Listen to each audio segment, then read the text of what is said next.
Hello, assalamu alaikum guys, and welcome back to another video. It's Ibrahim Muslim, and today I'm back with another video on Hackintosh. So this video is about a new tool which is assisting the Clover configurator itself and the Clover bootloader. It is really important and it's really fantastic, and it's helping to get a proper Clover installer on the Catalina. So there is an update in Catalina 10.15 that you cannot write on the system drive, and it's restricting a lot of Hackintosh softwares to work properly. So Insanely Mac has worked out a way to fix that, and it's really nice. So before we start from where to get that software, I will tell you how to use that software, and I will tell you what it does basically. So here's our old Clover installation file, which is Clover package file, and if I double click it, and you can see, we can say continue, and it will ask password as it used to say, but now it gives an error: cannot install without ensuring the file system is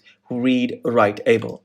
But we go to this software and then we click install, and this pops up. We find this and it asks for permission, and it does wonderful stuff. It basically mounts the EFI as well, and if you zoom up, you can see it does a lot of, it provide a lot of different features as well.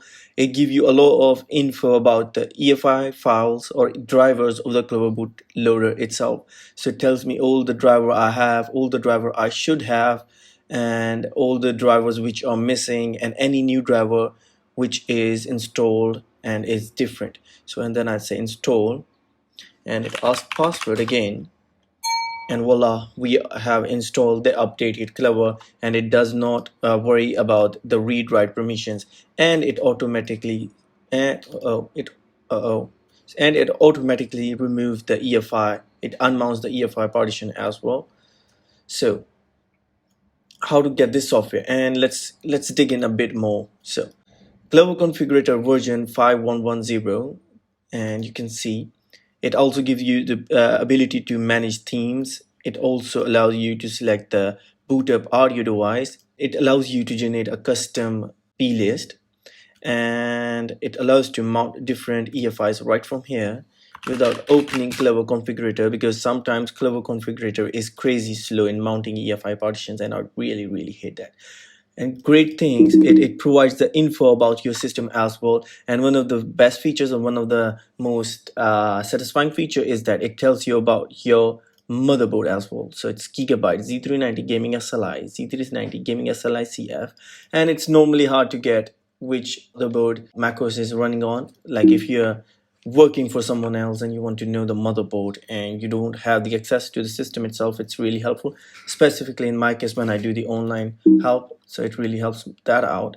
So that's all for this software, and it's a short video, and let's see how you get that. So basically, Insanely Mac has this on his site, and you can download this from his page. And if I go down, you can see here is the Clover.app 1.15, and I will add this link basically in the description below. I will not add my link or anything else because I want Insanely Mac to get the credit. So I will add this in the description below, and you will be great to get this software, and it's really fantastic. It helps to manage a lot of themes as well, and it's fun. So, and it's super easy as well, and it smooth out the upgradation process. So that's all for this video, guys. Thanks for watching. Hope you liked it, hope you enjoyed it, and if you have any question, query, let me know in the comment section below. Also, I'm available on Patreon, and it's a real good support if you go and support me there as well. And I normally answers question faster there than the comment section on the YouTube, because it's growing fast and I cannot answer all of the questions. So really sorry for that. And still, thanks for watching. Hope you liked it, hope you enjoyed it, and until the very next video, please take care. Allah Hafiz.